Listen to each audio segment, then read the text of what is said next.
Welcome to the JJ Virgin Lifestyle Show with celebrity nutrition expert, fitness Hall of Famer, and 4-time New York Times bestselling author, JJ Virgin. JJ is a warrior mom whose knowledge and expertise have helped change hundreds of thousands of lives with over 3.5 million podcast downloads and appearances on Dr. Phil, Dr. Oz, The Today Show, Rachel Ray, Larry King Live. Whoa. This show is about you, not about me.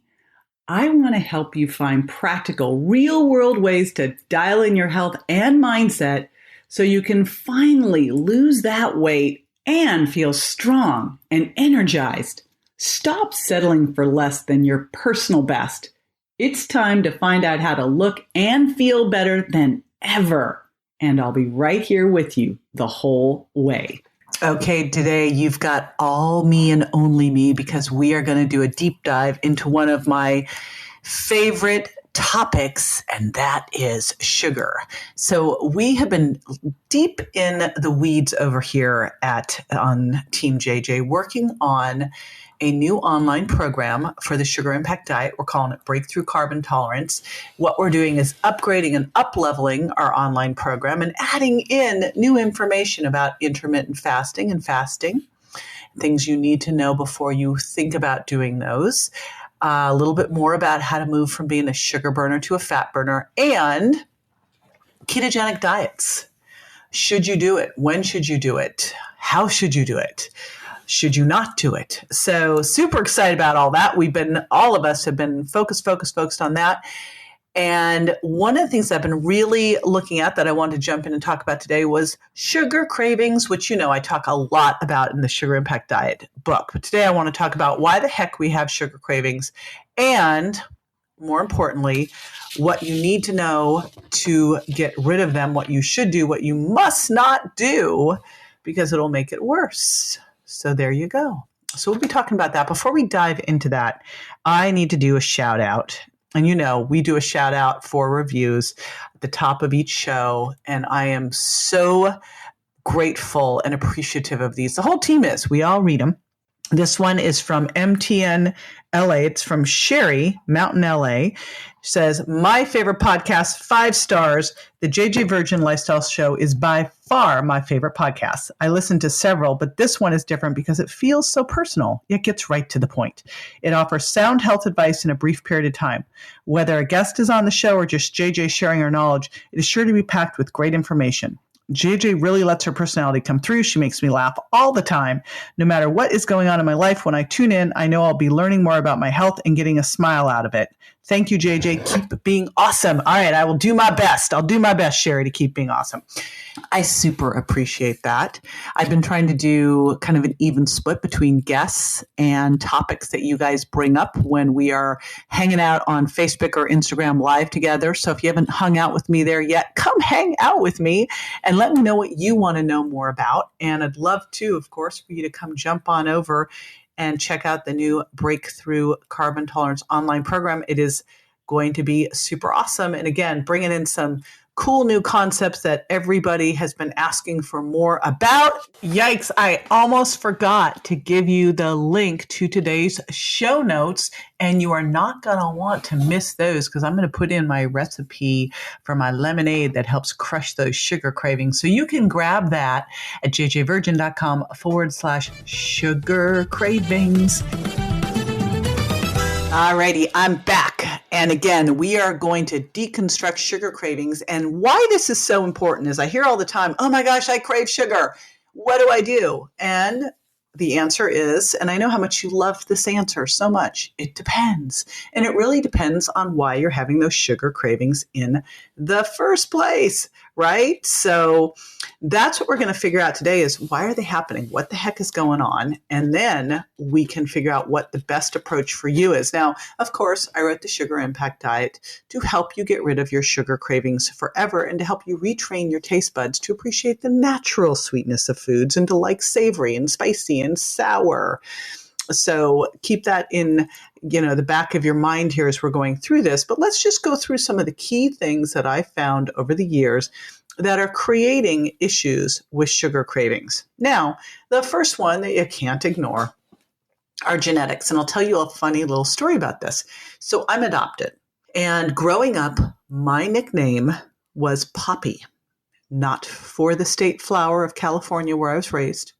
Nope. It was for Pop-Tarts. Yep. And I loved the frosted ones. Oh my gosh. The chocolate fudge frosted ones, the brown sugar cinnamon ones, the raspberry, the frosted raspberry ones. Can I get an amen? Like anyone else over there going, yep, that was me too.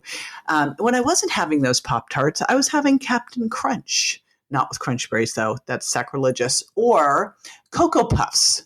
Or occasionally on a Sunday, I got one of those Sven Hard's, those little like pastry things. So that's how I started my day, which is crazy when you think about it because of the second meal phenomenon that says basically what you just ate is going to impact what you eat next. So when you have something that hijacks your blood sugar first thing in the morning, guess what's going to happen for your next meal? Yikes, you're sunk. That is why it's so absolutely crazy that we eat so many different things nowadays that are just dessert for breakfast. It makes me crazy. I am on my own personal mission to change that.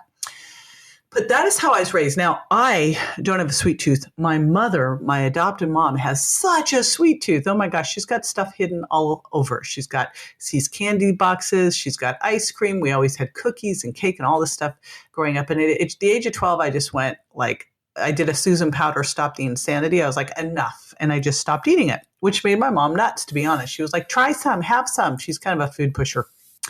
But I honestly don't have the genetics. When I was on TLC's Freaky Eaters for a couple seasons, we did genetic testing on those freaky eaters to see, how much of this was genetics versus learned.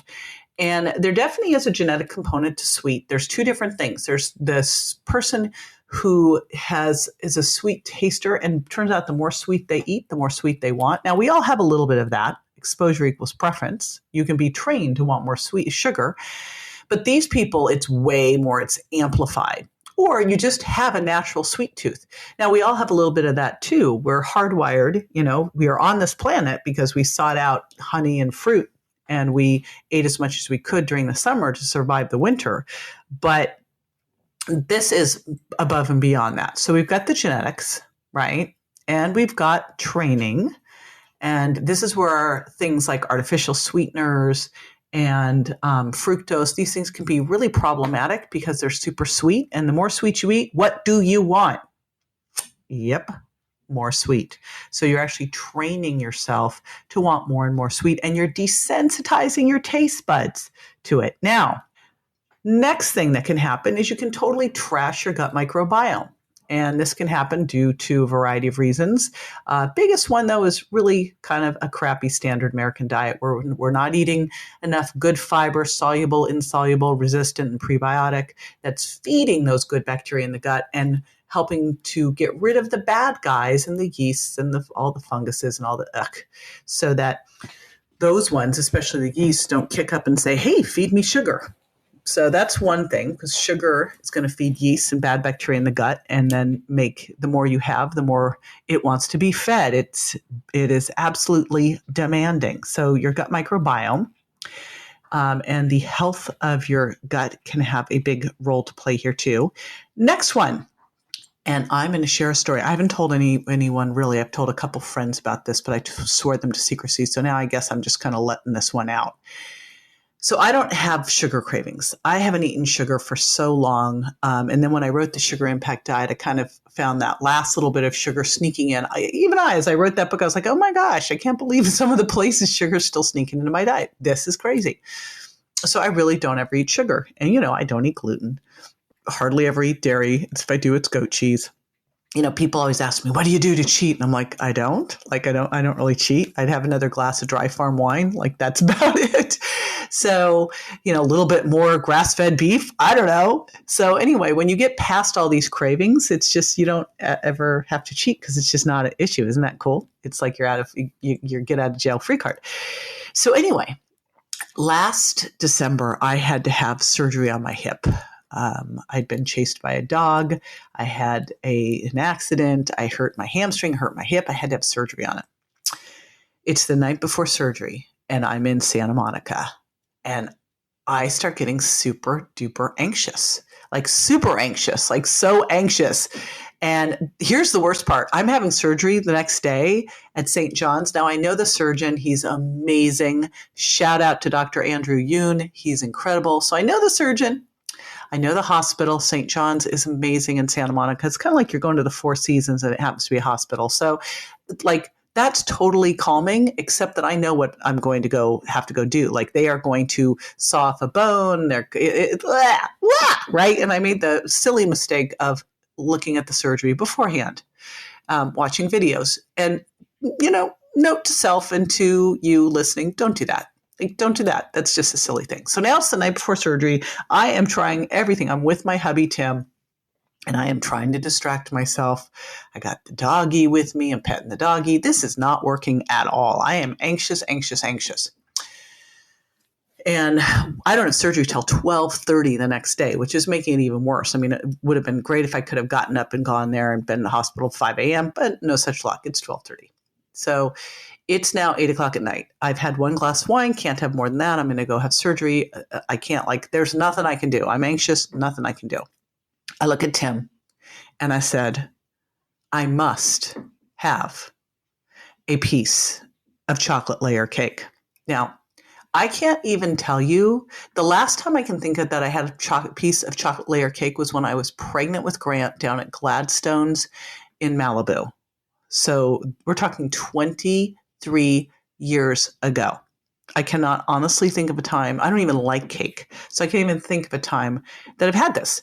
But it was like there was no question in my mind that I had to have a piece of chocolate layer cake. It had to be chocolate layer cake. It's 8 o'clock. It's Sunday night. Tim's looking over at me. And and I'm like, we have to find this. So first we checked the restaurant. We were staying at Le Marigot. No such luck. I get on Grubhub. I start searching. Turns out you can't just no one's going to bring you one piece of chocolate layer cake.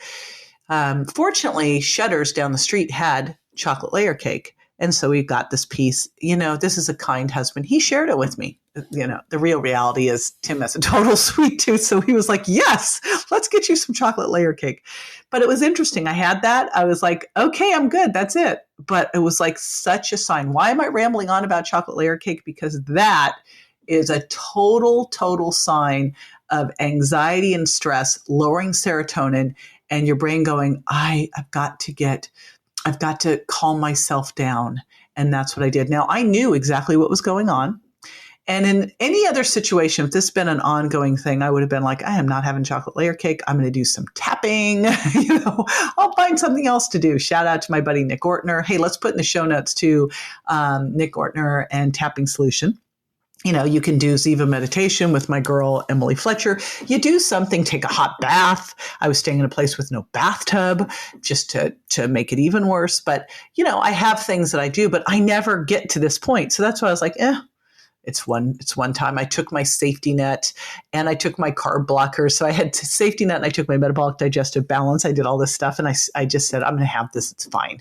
Which because I took all that stuff, I was pretty much fine with it. But, and I knew it wasn't going to be a habit. But it was such a clear, I'm under stress. It's lowering serotonin. I've got to calm myself down. Boom. And I thought, this is how people feel. So this is what stress does to you. Now, that's acute stress. It's really chronic stress. It's going to lower serotonin, and it also makes your gut leakier, your gut more permeable. So then you react more to foods. And of course, one of the classic signs of a food intolerance is to crave the very food that's hurting you. So this is another thing that can make you crave sugar. And of course, think about it. All carbohydrates except for fiber, which we don't digest, turns to sugar. It's just whether you're mainlining it or making it from the food you eat. But there's things that turn to sugar very quickly, like popcorn, wheat bread, right? So muffins, pancakes, all that kind of stuff just turns to sugar pretty quickly. So just be aware, because what we want to figure out is if you're craving sugar, why are you craving sugar? If you're craving sugar because of stress, you want to start putting in things like tapping, meditation, what mindful practice you could have, a really cute small dog like Daisy. But then also, I take my sleep candy every night to help me sleep. It's got some 5-HTP, which of course crosses the blood-brain barrier, makes serotonin. So your body can make serotonin from my 5-HTP also. So, and then of course you can then turn your serotonin, you can make melatonin.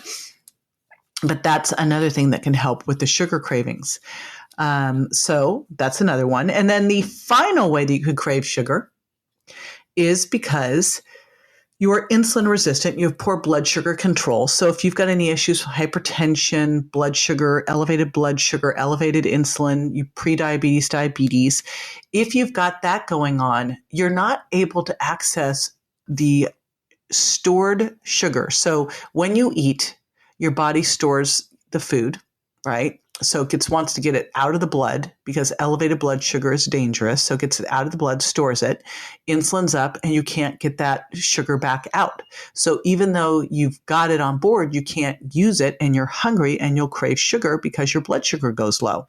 So that is another one. Now, why is this all important? Because you want to know why you're craving sugar so you can go hit it. If it's a stress thing, right? And by the way, stress also makes your blood sugar unstable. But if it's a stress thing, then we've got to look at, okay, what's going on? If it's a GI thing, we got to go, how do we heal the gut microbiome? But here's some foundational stuff. Of course, it's all in the sugar impact diet, but foundational stuff that will help you is it's always going to help to balance your blood sugar. And how do you balance your blood sugar?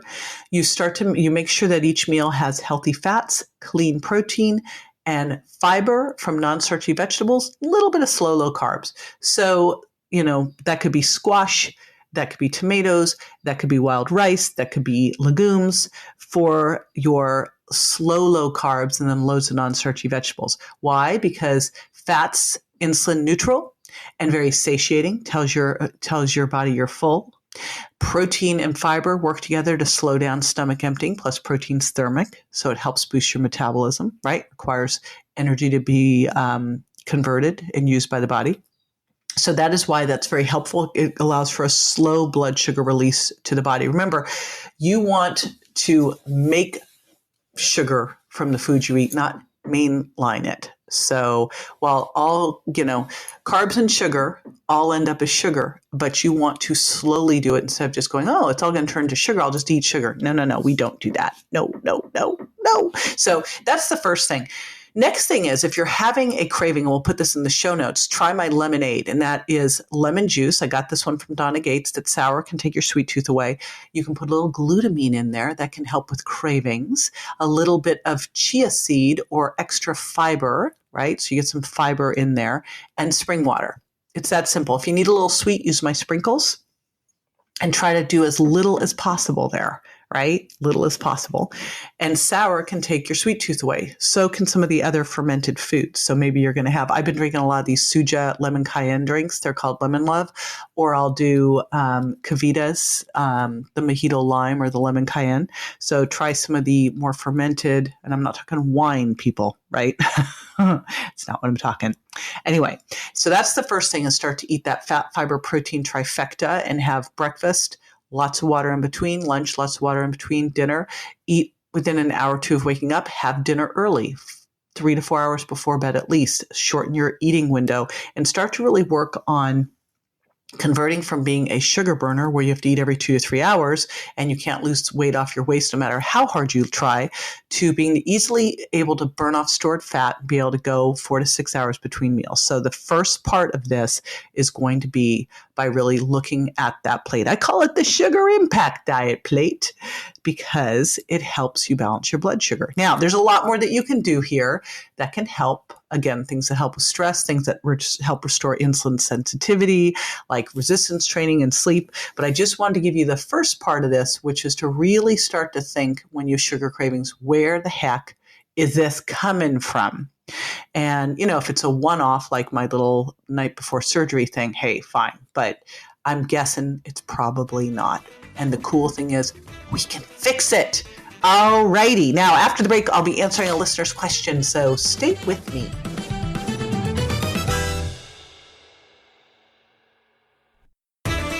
Welcome back. This is the time where I answer a listener's question.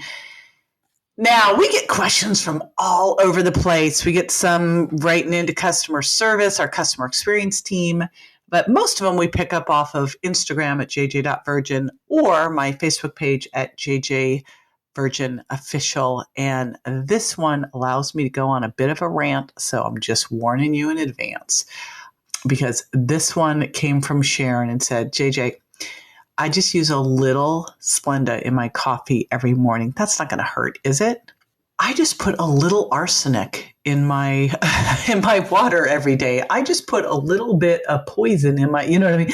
That's how I look at these things. I go, if you knew something was bad for you. Now, of course, full disclaimer, I did not say Splenda was arsenic. I don't want to turn into the Oprah cow controversy, but I do believe these things are not good for us. I think that artificial sweeteners are one of the worst science experiments done on man that we've done, because they've set out to use artificial sweeteners so we could have our sweet without any health issues. But that's not how it's turned out, is it? And for a couple different reasons. Here's what we know about artificial sweeteners. Number one, what happens when you eat sweet? You want more sweet.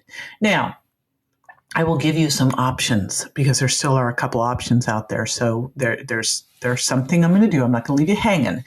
But even with some of the healthy options, I don't want you being a little piggy poo with them, because they can still create that sweet craving. So don't do that. All right. Just use the least amount. But artificial sweeteners aren't anything that I would ever recommend, because they can cause something called calorie dysregulation. They did a study where they fed mice sugar water, and then they let them eat however much they wanted, and they ate just enough to maintain their weight. Then they gave them artificially sweetened water and let them eat, and they ate just enough to maintain their weight. And then when they went back and they were fed regular water with sugar water again, they overate, because they lost the ability to calibrate, to correlate the degree of sweetness with the amount of calories. And so it's kind of that whole pizza and diet soda phenomenon. So we don't want to have calorie dysregulation happen. And then the third thing we now know is that they can actually, we started to see a couple different studies came out. One study showed that people who were drinking diet soda had a higher waist circumference than people who were drinking regular soda. Then the next one started to show that people who were drinking diet soda were at a higher risk for diabetes than those who drank regular soda. Now, it's kind of a head scratcher. It was like, well, is this cause or effect? What's going on here? Is this chronic dieters? What's happening? Then we started to look at the gut microbiome, which I think we're going to start to find is everything. And what they found in the gut microbiome is that the artificial sweeteners were actually making us glucose intolerant. We weren't able to handle sugar like we used to, which then will lead to more insulin resistance, which then can lead to diabetes. Which, of course, if you're insulin resistant, it's going to make you crave more sugar, and it's going to make you store more fat. There's nothing positive about artificial sweeteners. Now you're probably listening going, okay, but I need something in my coffee. And here's the bigger thing, Sharon. It's what you do every day that makes a difference. It's that little bit every day that creates the problem. If you told me once a year I use this on my coffee, it'd be like, okay, well, big deal. But every day is a problem. So what I want you to try instead, here are my allowables: allulose, stevia, erythritol, xylitol, and monk fruit. Those are all of the different blends, sweeteners. And I especially like it when you put them in a blend, because then they just taste a little bit better. But those are all the different ones that you can try. Erythritol and xylitol are polyols. It's called a sugar alcohol. Your body doesn't absorb as much, only absorbs, I think, like 2 calories instead of 4. And allulose is called the non-sugar sugar. Same thing, your body doesn't absorb a lot of it. And then, of course, stevia and monk fruit are basically like sweet herbs. So, and allulose, stevia, and monk fruit actually have health benefits, which is kind of cool. So some really cool new health benefits coming out in allulose. We'll put in the show notes my interview with Yemeni Mesa of No Foods, where we really dove into and deconstructed allulose. So you have that. All righty. All right, big ask, here it comes. If you have not yet left a review, I would love to shout you out at the beginning of a show. So head on over, leave a review. While you're there, be sure to subscribe and share this with your pals who are interested in taking responsibility for their health, so we can get out there and help 1 billion people get healthy. I know it's possible, and working on it every single day. Bye. That's all for this episode of the JJ Virgin Lifestyle Show, which marks another step towards a healthier body and mind. Don't forget to rate, review, and subscribe to the show, and we'll talk to you next week.